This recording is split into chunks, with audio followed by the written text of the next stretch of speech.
Hey gang, back with a few Christmas cards I was making. I've been sort of sneaking up to my studio in off times.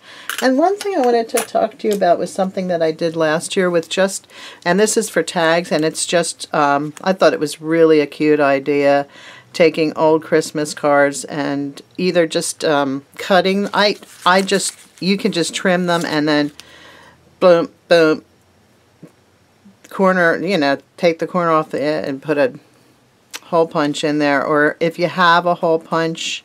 And it's one of the things that's really fun about this is just cropping. I thought that was a blast. So I have some really cute Christmas cards, tags. It's funny because we don't really do that much Christmas presents, but I still make tags. I don't know why. Anyway, did a few Christmas cards this year, and this one was really super easy. Hang on a second. Okay, I just have a bunch of, oh, there's another snowflake. These are pattern papers and green papers, and I just cut out 2 layers, just cut out, no big deal. I did have, and then I put them down and I put the sequins on, but those are bugger. I don't know how anybody can stand doing those.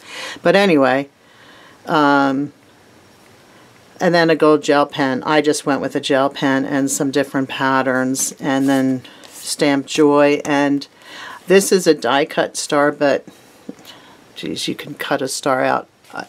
My favorite kinds of stars are the ones that kids make.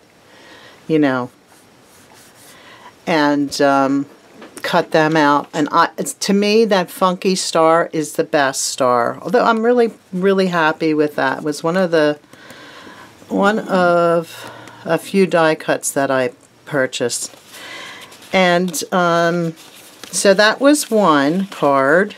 Another card which is totally user-friendly and would be great for kids to make, even though this one looks kind of nice because, again, I did use die cuts for these leaves.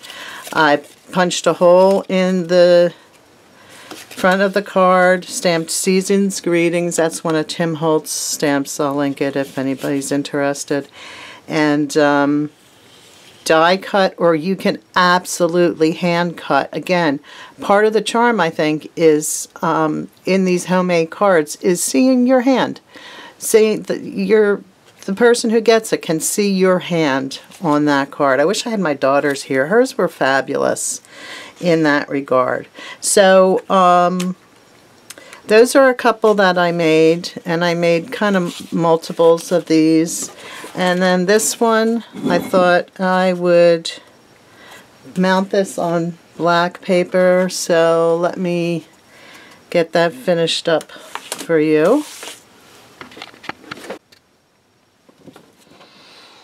Okay, so this is a trick I just found out a few days ago. Somebody, I guess I saw it on YouTube. I think it was France Martin.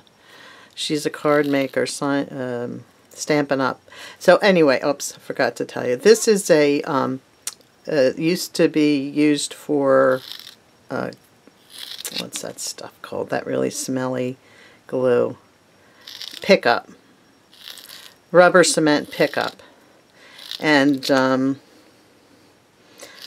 my husband was in the graphic arts, so this is actually a tip from him, is to get any kind of glue up to use that, and then as the edges get grody, you just cut them off and throw them away. But if you, for instance, if you get mostly not necessarily wet glue, but any kind of this kind of glue, it'll come up, I've discovered. Well, let me just show you.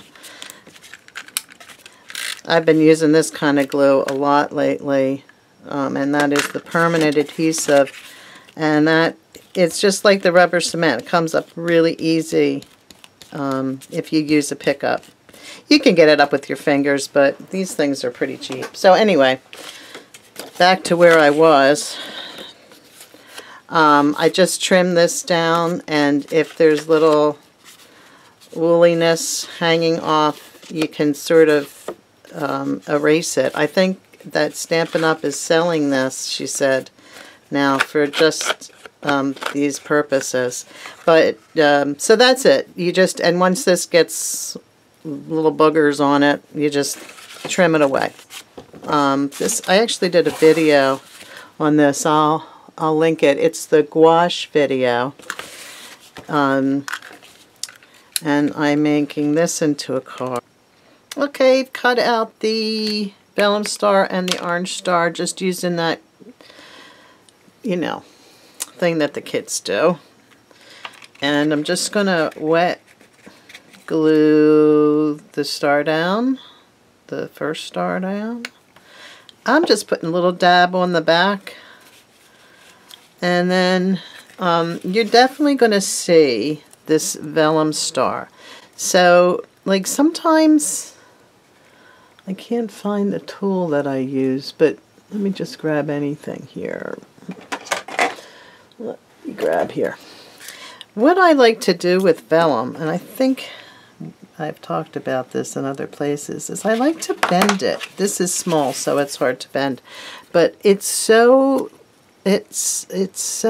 like perfect that it's frightening. It's like you don't want to wreck it.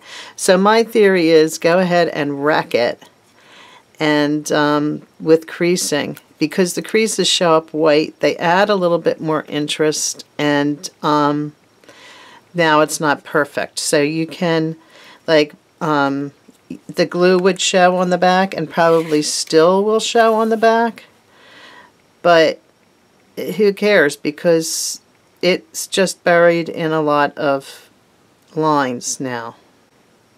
Okay, so I'm going to leave that sort of sticking out and around because I like all that dimension. And there you go. There's a little star. And this, I mean, really, this is such a great thing to, I mean, your kids are probably going nuts now. If you're a teacher, you have my full sympathy. Your kids are going crazy.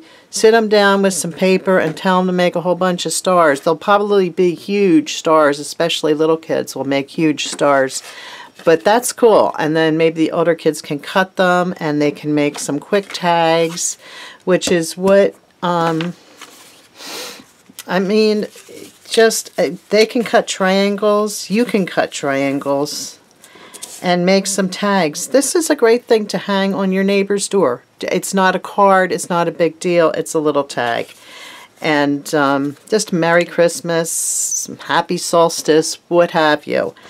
And a tree is a universal thing, transcends religions. I think I did some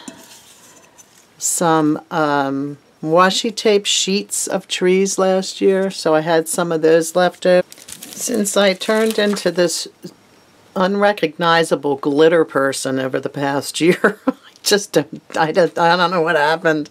I used to hate this stuff, and now I can't resist it. And this is, I don't know if the camera can pick this up, just how incredibly beautiful this is. And it's called Glitter Dust, Vintage Platinum. So I'm going to try it with this glossy, it's called Glossy Accents. It's an adhesive, but it's shiny and glossy, really.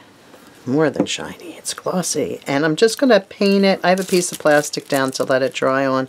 And I'm going to paint it on this die cut snowflake. The savior for glitter is a Swiffer. So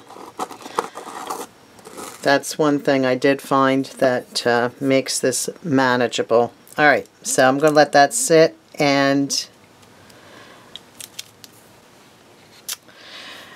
okay, let's see. I think these little snowflakes are dry now. Ooh, they look pretty. Well, I think they do. If you like glitter, they look pretty. If you don't like glitter, you're really not going to like this. the last thing I would do with these is not let them get away with you. Tap them off, and I definitely would, I would definitely put another coat of that Glossy Accents on top. Any like matte medium or something would, God, I have glitter everywhere. Matte medium would dull the glitter down, but so you don't have people cursing at you on Christmas morning because you gave them a glittered tag that's snowing all over the place. I would definitely like transfer these to another sheet and just paint on another coat of Glossy Accents, and anything else in there that's movable I'll save. But God, I love these. Oh, I must be losing my mind, but I really love these. That could have been really nice on top of that tray. Still could be. Anyway, so I hope I gave you some ideas, some ways to maybe work off some holiday anxiety. I used to get that. It can be a hard time of year for people, and this making presents and making cards really has helped me. So I hope it helps you too. So get your kids involved, because in the long run it might help them too, and it certainly is a great way to keep them occupied. They go nuts. All right, thumbs up if you like this video and want to see more from me. Subscribe. See you soon, folks.